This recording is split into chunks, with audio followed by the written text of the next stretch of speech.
에베소서 4장 1절부터 6절 교독합니다.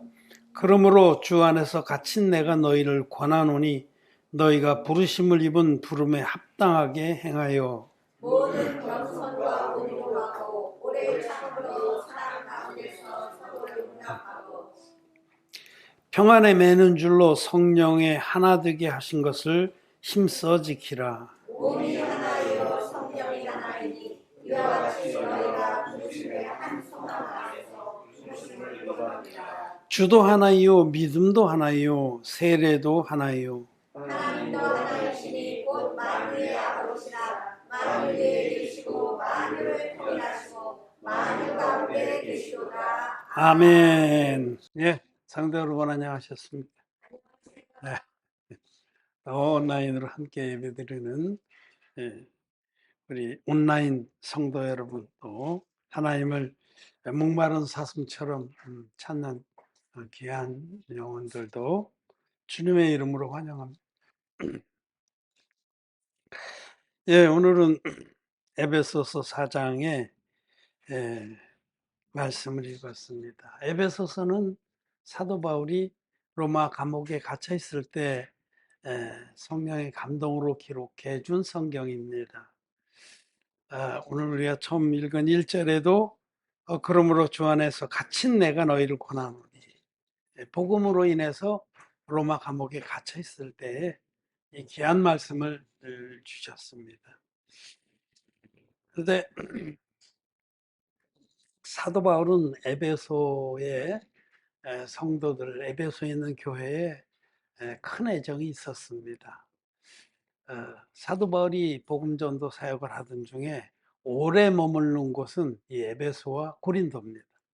보통은 잠시 머물러서 복음을 전하고 또 일꾼을 세우고 떠났는데, 에베소에선 수년간 머물면서 근 3년을 머물면서 복음을 전했습니다.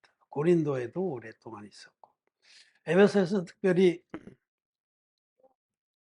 그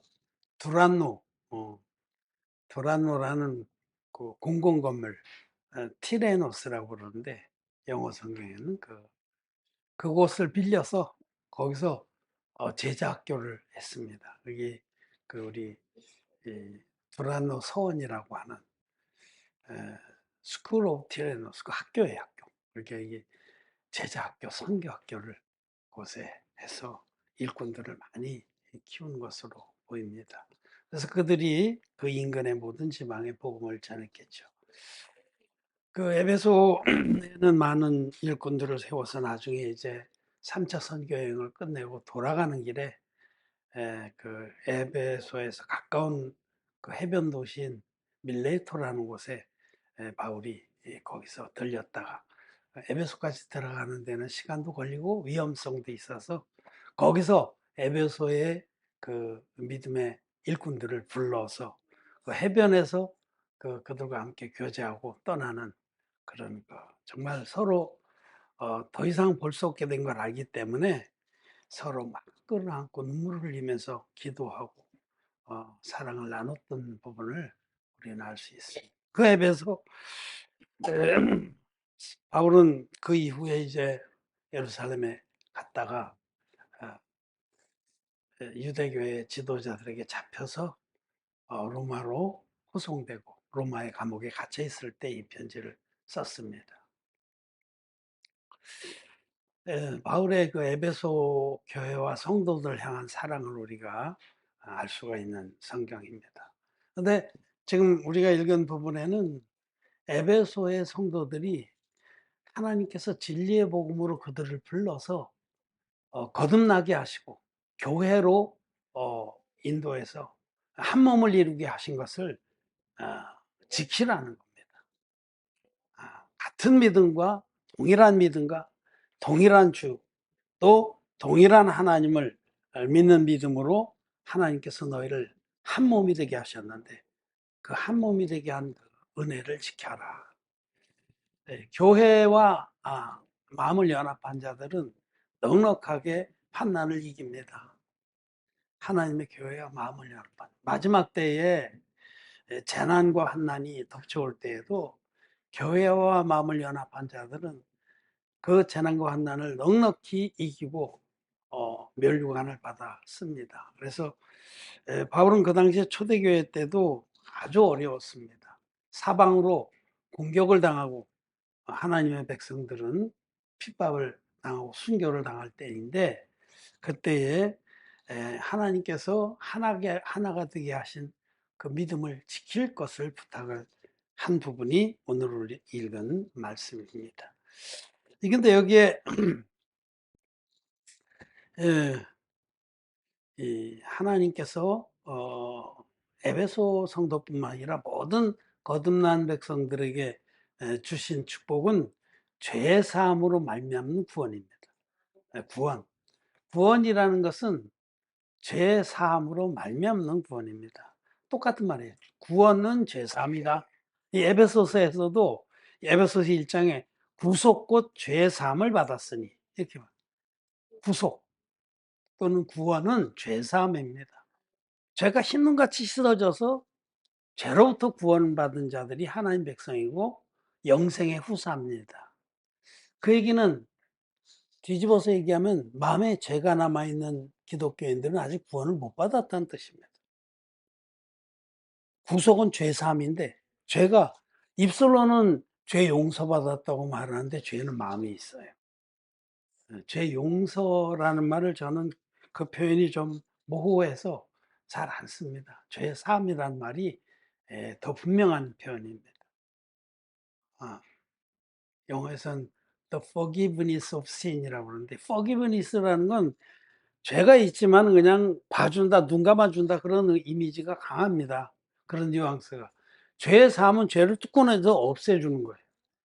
죄 사함은 죄가 없어진 것을 말하고, 죄 용서는 자칫 죄는 있지만 그냥 눈 감아준다라는 뉘앙스가 있기 때문에, 이 예수님 믿고도 죄가 있는 기독교인들은 그 말을 많이 써요. 죄 용서받았다고. 근데 저는 성경적으로 볼 때 그 표현을 좀 잘 안 씁니다. 분명치가 않고 혼돈을 가져오기 때문에. 구속 곧 죄사함, 구원은 죄사함입니다. 마음에 죄가 남아있는 이들은 아직 구원 못 받았다는 뜻인데, 이 에베소서는 분명하게 구원받은 그 성도들의 모임인 하나님의 교회를 이용해서 그들이 믿음으로 하나 되게 하신 하나님의 사랑을 끝까지 지키라고 말씀을 하십니다. 그런데 오늘 여기 읽은 말씀에 보면 주도 하나요, 믿음도 하나요, 세례도 하나요, 하나님도 하나이시니, 이 5절 6절에 주, 또 믿음, 하나님, 이런 정말 엄청난 그런 호칭과 개념과 같은 그 위치에 세례를 해요. 주도 하나요, 믿음도 하나요, 세례도 하나요, 하나님도 하나이시. 이 말씀은 이 비밀입니다. 그 에베소서에서 사도 바울은 그리스도의 비밀이라는 표현을 썼습니다. 이 비밀이라는 표현을 여러 번 썼어요. 내가 비밀을 깨달은 것을 너희가 알리라. 이 에베소 3장 4절에 보면 이것을 읽으면 그리스도의 비밀을 내가 깨달은 것을 너희가 알 수 있으리라. 비밀입니다. 이 세례가 비밀입니다, 여러분. 세례가 비밀. 그 세례도 하나요. 그러니까 이 복음의 비밀을 모르는 이들은 왜 세례가 생뚱맞게 갑자기 여기 나왔지? 그리스도의 피는 안 나오고, 그리스도 피는 안 나오고 세례가 튀어나와서, 그럼 이 세례는 뭘 말하는 건가? 그 예수 믿기로 작정한 이들, 예수님을 구주로 영접했다고 고백하는 이들이 받은 그 신자들의 세례를 말하는 것인가? 어떤 세례를 말하나? 여러분, 세례는 세 가지로 이렇게 나눌 수 있어요. 제일 중요한 건 예수님이 받으신 세례입니다. 예수님이 세례요한에게 받은 세례. 그 다음에 그 이전에 진정으로 돌이킨 자들, 진정으로 자기가 악하고 지옥 가야 마땅한 자라고 인정하고 하나님께 돌아온 자들에게 세례요한이 회개했다는 표로 준 물세례, 회개의 세례. 예. 그리고 마지막으로 예수 그리스도를 믿어서 죄를 신눈같이 죄가 신눈같이 씻어진 성도들, 의인들에게 베풀어 준 세례, 교회가 베푸는 세례. 그는 예수님의 세례와 십자가의 피, 예수님의 구속의 사역을 믿어서 거듭난 자들이 신앙 고백을 한, 몸으로 신앙의 고백을 하는 것이 성도의 세례입니다. 이렇게 세 가지가 있는데, 이 모든 세례 중에 제일 중요한 건 예수님이 받으신 세례입니다. 그리고 이 예수님 받으신 세례와 이 나머지 두 세례도 하나입니다. 이게 하나예요. 다 예수님 받으신 세례와 관련이 있고, 그러니까 세례 요한이 회개한 진정으로 돌이킨 자들에게 베푼 요단강에서 회개했다는 표로 베푼 세례도, 그 세례는 예수님의 세례를 기다리게 한 세례예요. 그리고 성도들이 받는 세례는 예수님께서 세례 받으심으로 내 모든 죄가 예수님께 다 넘어갔다는 것을 이 예식으로서 증거하는 세례입니다. 그래서 예수님 세례와 다 관계가 있습니다. 그래서 세례도 하나요 할 때 이 세례 안에는 많은 내용들이 포함되어 있는데, 예수님의 세례를 믿는 믿음도 하나입니다. 교회 안에 우리 거듭난 의인들은 예수님의 세례가 구원의 편지를 믿습니다. 사도 베드로가 고백한 것처럼 물은 예수 그리스도의 부활하심으로 말미암아 이제 우리를 구원하는 편이 곧 세례라. 베드로전서 3장 21절에 예수님 받으신 세례를 말해. 그 세례는, 그 세례가 구원의 표다. 예수님 세례, 이것이 참 비밀입니다. 거듭난 우리들에게는 밝히 보이는 진리인데 거듭나지 못한 기독교인들, 예수님 믿고도 마음에 죄가 있는 기독교인들한테는 이런 얘기가 왜 툭 튀어나오냐 이거죠. 그냥 십자가에 피만 나오면 아멘 할 텐데 왜 갑자기 세례도 하나요? 피는 얘기도 안 하고 세례는 하나요? 이걸 먼저 그 비밀을 우리는 깨달아야 됩니다. 구약의 안수는 신약의 세례입니다. 구약에서 하나님의 구원을 가장 극명하게 계시해 놓은 것이 안수입니다. 안수. 구약에서 하나님께서 내가 너희들을 일방적으로 구원하겠다라는 세 계명을, 새 언약을 약속하셨는데, 하나님께서 일방적으로 우리의 모든 죄를 없애주시는 구원의 그 계시가 속죄제사에서 온전히 드러나 있습니다. 속죄제사, 너희들이 계명 앞에서 죄를 깨닫거든 흠없는 양을 끌고 와서 그 머리에 안수할 거요. 안수할지니. 이 안수는 죄가 넘어가는 하나님의 법입니다. 죄가 사람에게서 그 제물에게 넘어가서 심기는 거예요. 이걸 전가라고 그러십니다. 옮길 전자 심을 가자. 전가. 심을 가자라는 한자가 있어요. 그 벼화변에다가 벼화변에 집가자 를 씁니다. 벼 모내기 할 때 꼭꼭 심잖아요. 나 어려서 많이 심어봤어요. 거머리가 막 다리에 들러붙으면서 거기 심을 가자예요. 옮겨서 심는다, 이게 전가예요. 그러니까 하나님이 도저히 구원받을 수 없는 평생 죄만 짓는 우리들을 일방적으로 구원해 주시려고 흠없는 제물에 머리에 안수해서 사람의 죄를 옮겨 심어서 이 제물을 대신 죽여서 그 피로서 죄값을 치르게 하셨다. 이게 대속의 구원입니다. 대신 죄를 짐승이 흠없는 제물이 속하게 하고 사람을 구원. 이 구약의 모든 속죄 제사의 절정은 대속죄의 제사입니다. 그 구약의 모든 말씀이 다 집약해서 레위기 16장에 대속죄의 제사로 요약이 될 수 있습니다. 이 대속죄일 날은 대제사장 아론이 이스라엘 백성 전체의 죄를 1년치 제거, 하루치가 아니고 1년 동안 지은 죄를 단번에 염소에게, 흠없는 염소에게 넘기는 예식을 행합니다. 그게 레위기 16장의 20절 이하에 나온 말씀. 아론이 성막 안에서의 모든 제사 절차를 마치고 마지막에 성막 밖으로 마지막 남은 흠없는 수염소 한 마리를 끌고 나와서 그 수염소의 머리에 아론이 대표로 안수라고 이스라엘 백성의 1년치 죄를 구하면 그 죄가 1년 동안 지은 이스라엘 백성들, 광야에서 한 300만 정도 됐는데 300만은 적은 숫자가 아닙니다. 큰 숫자입니다. 그 백성의 모든 죄가 단번에 그 염소의 머리에 부어졌다라고 성경은 기록하고 있습니다. 그게 안수의 비밀이에요. 안수의 비밀. 그렇게 넘겨서 그 재물을 미리 정한 사람이 맡겨서 광야 멀리 풀 한 폭이 없고 물 없는 곳에 버리고 거기 돌아오면 그 염소는 이스라엘 백성이 1년 추제를 지고 거기 헤매다가 죽어서 그 죄값을 치렀다. 이 구약의 대속죄의 제사가 장차 오는 좋은 일의 그림자라고 히브리서에서 말씀하는 겁니다. 그 비밀, 대속죄의 제사에 감추어진 구원의 비밀이 그대로 성취된 것이 예수 그리스도께서 이 땅에 육신 입고 오셔서 당신의 몸으로 단번에 영원한 속죄의 제사를 드려주신 것이다 라고 히브리서 10장이 말씀합니다. 율법은 장차 오는 좋은 일의 그림자요 참 형상이 아니므로 해마다 늘 드리는 바 같은 제사로는 나오는 자들을 온전케 할 수 없었다. 그때 율법은 율법 안에 있는 대속죄의 제사를 말합니다.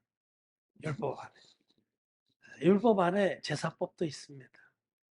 그래서 대속죄의 제사 해마다 늘 드리는 바 똑같은 제사, 바로 그 대속죄의 제사는 영원한 속죄가 안 됐다. 그냥 1년치의 허물만 그때그때 갚는 대속죄의 제사를 드리고 나면 그날로 다시 죄인 되는 거예요. 근데 이거는 뭐냐? 그림자다. 예고편이다.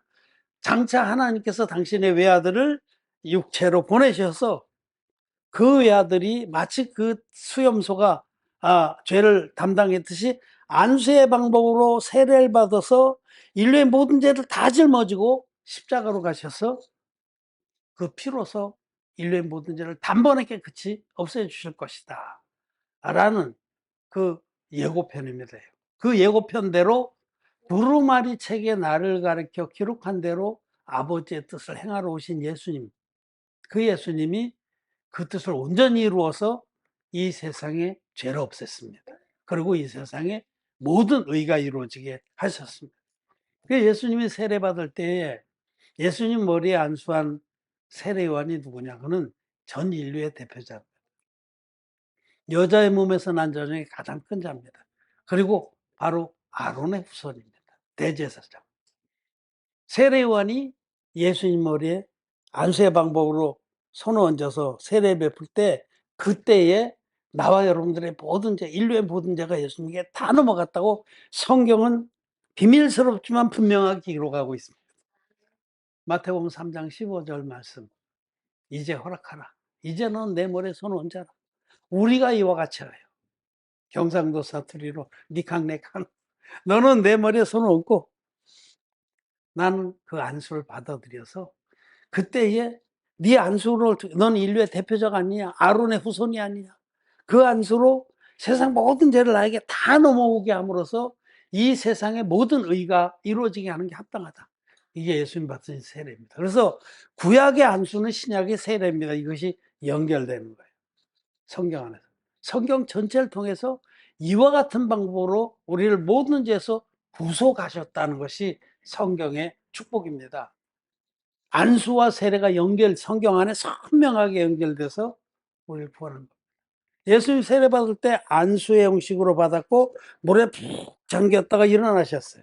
이 안수는 죄가 전가돼서 심겨진 거예요. 예수님 몸에 심겨졌고 물에 푹 잠긴 거는 장차 십자가에 돌아가실 것을, 다시 일어나신 것은 부활하실 것을 계시합니다. 그래서 예수님 세례 안에 복음의 전 분량이 다 함축되어 있다는 것을 알 수가 있습니다. 지금 그래서 세례도 하나예요. 그 세례를 우리는 믿고 성도의 세례를 받았고, 세례 요한이 예수님이 세례 요한 앞에 오기 전에 백성들에게 베푼 세례는 그 세례를 소개하는 세례였습니다. 세례 요한은 회개한 진정으로 돌이킨 백성들을 향해서, 그들을 향해서 지금 너희 가운데 한 분이 와 계신데 나도 그분이 누군지는 아직 모른다. 그러나 내가 어떤 분에게 너희와 똑같은 방법으로 안수의 방법으로 세례를 베풀 때에 그때 성령이 비둘기같이 그분 위에 내리거든 그가 그인 줄 알라고 나를 보내신 하나님께서 말씀하셨다. 그가 그인 줄 알라. 성령이 비둘기같이 내리는 그분이 바로 메시아로 오신 하나님의 아들인 줄 알라. 그렇게 소개하면서 세례를 베풀었습니다. 그래서 진정으로 회개한 자들에게 베푼 세례는 예수님의 세례를 믿게 하기 위해서 마음을 준비시킨 세례였고, 이제 예수님이 이 땅에 오셔서 세례와 십자가로 물과 피로 우리의 모든 죄를 깨끗이 없애 놓으신 이 원형의 복음, 성경대로의 복음을 믿는 자들이 죄사함을 받고 교회로부터 받는 세례는 예수님의 세례와 십자가의 피로 이루어진 하나님의 구속의 그 능력을 자기 몸으로 고백하는 예식입니다. 다 하나예요. 전부 예수님의 세례를 중심해서 하나입니다. 그래서 세례도 하나요라고 말씀하신 겁니다. 우리는 이 세례의, 예수님 받은 세례의 능력을 믿습니다. 제가 아주 간략하게 그림으로 요게 제가 이제 말라기서, 구약의 마지막 성경 말라기서를 강의한 책입니다. 레위와 세운 언약. 레위 족속과 세운 언약. 이게 하나님은 그 이스라엘 백성을 나와 제사로 언약한 백성이에요. 제사. 속죄의 제사. 그래서 구약에는 이 대속죄의 제사의 그림이 있고, 예수님 신약의 복음의 시작이 예수님의 세례입니다. 이렇게 세례를 받으심으로 이렇게 하나님의 성경 전체를 통해서 흐르는 구원의 방법은 안수와 세례의 방법으로 우리에게 완성된 것입니다. 너무 분명한 거죠. 너무 분명합니다. 그래서 정말 하나님께서 우리를 이와 같이 구원하셨습니다.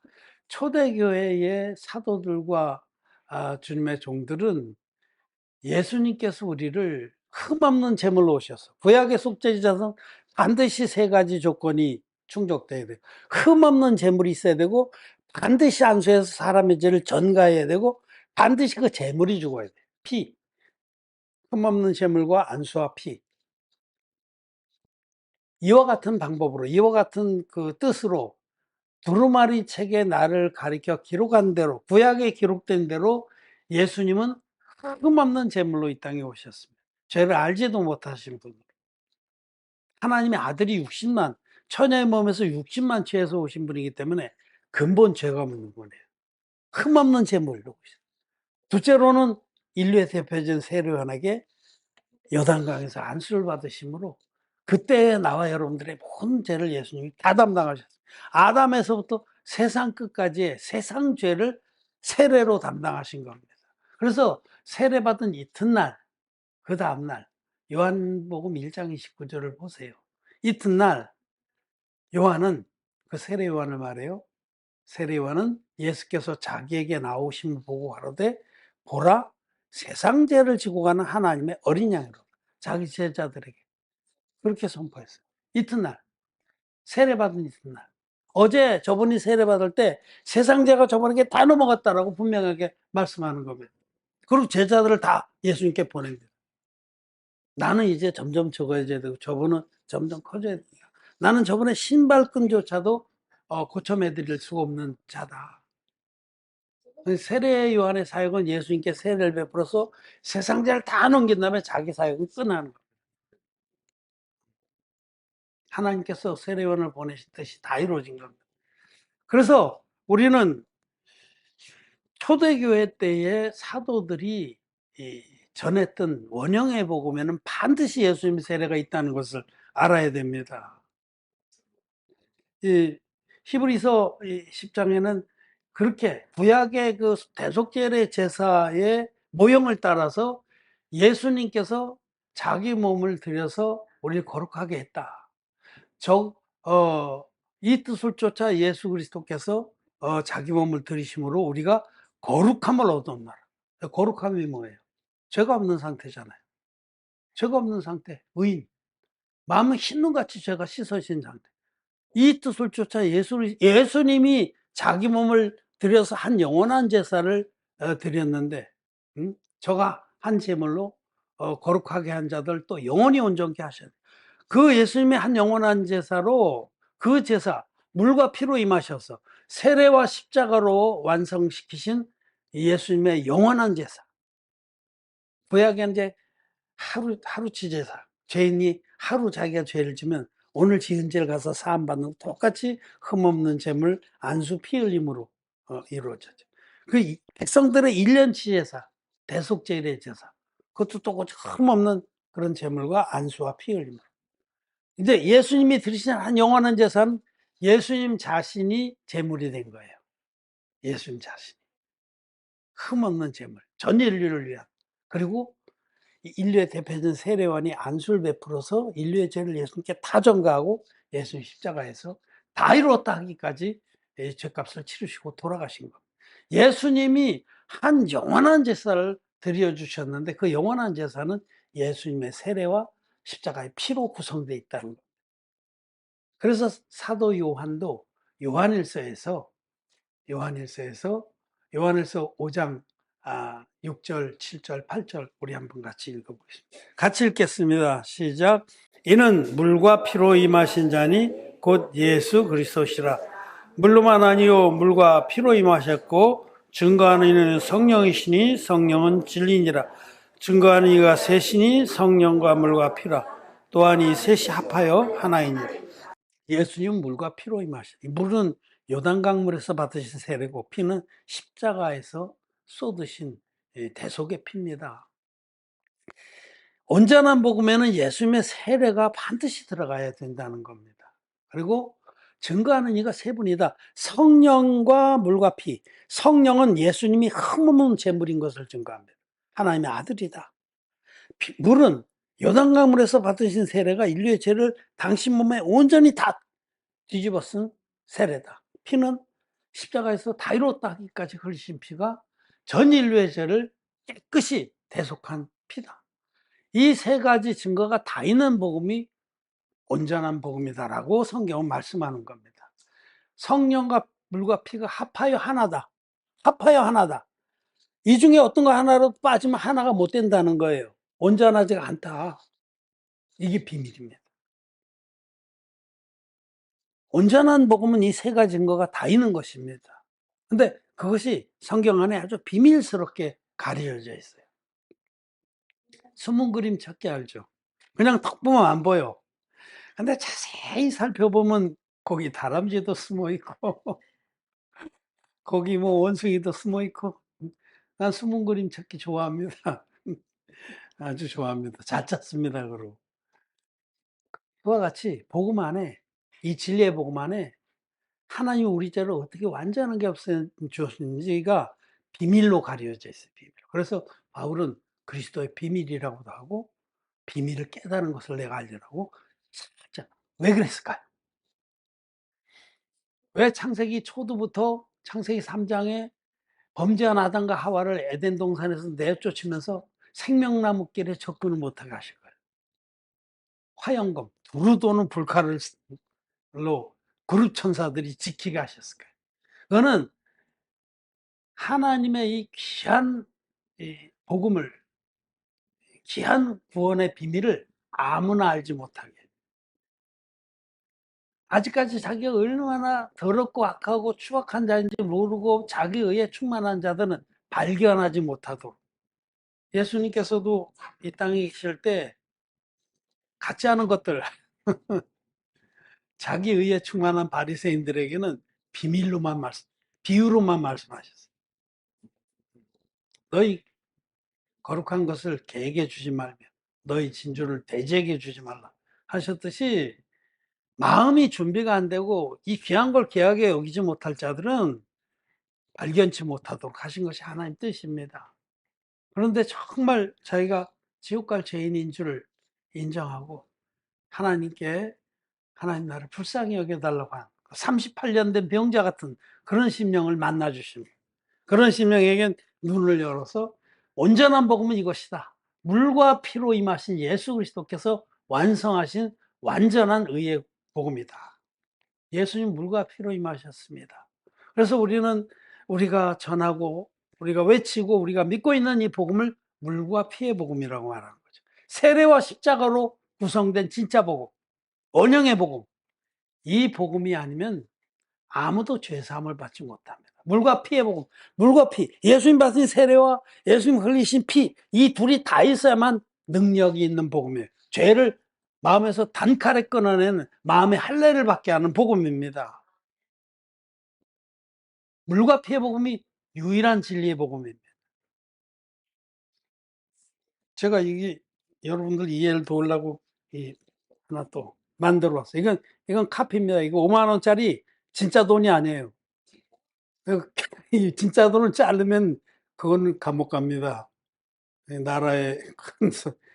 이 다 온전한 5만 원짜리 이 샘플이지만 근데 잘라버렸어요. 반쪽짜리. 이거 가지고 슈퍼에 가서 내고 5만 원 주십시오 하면 미친놈이라고 하지 않겠어요? 미친놈이죠. 안 되죠. 아무 능력도 없어. 이 반쪽짜리는 이쪽 반쪽이든지 이쪽 반쪽이든지. 이 둘이 다 있어야만 5만 원의 역할을 하는 거예요. 그와 같이 물과 피의 복음만이 능력이 있습니다. 그 물과 피의 복음은 우리 마음에 할례를 받게 합니다. 진리입니다. 유일한 진리입니다. 반쪽짜리 복음, 십자가의 피만의 복음은 아무 능력이 없다는 뜻입니다. 그렇기 때문에 십자가의 피만을 믿는 자들은 죄가 그대로 있는 거죠. 효험도 없고 능력도 없습니다. 능력과 성령과 큰 확신의 복음은 물과 피의 복음입니다. 다른 예를 한 가지 들면 지금 여기 요한일서 6장에서 성령의 증거와 물의 증거와 피의 증거가 다 있어야 하나다, 온전하다 그랬는데 자전거를 한번 생각해 보세요. 자전거 요즘 뭐 자전거 잘 안 타지만 어려서는 참 많이 탔어요. 자전거는 몸체가 있어요. 쇳덩어리로 이렇게 안장도 있고 뭐 핸들도 있고 이게 한 덩어리예요.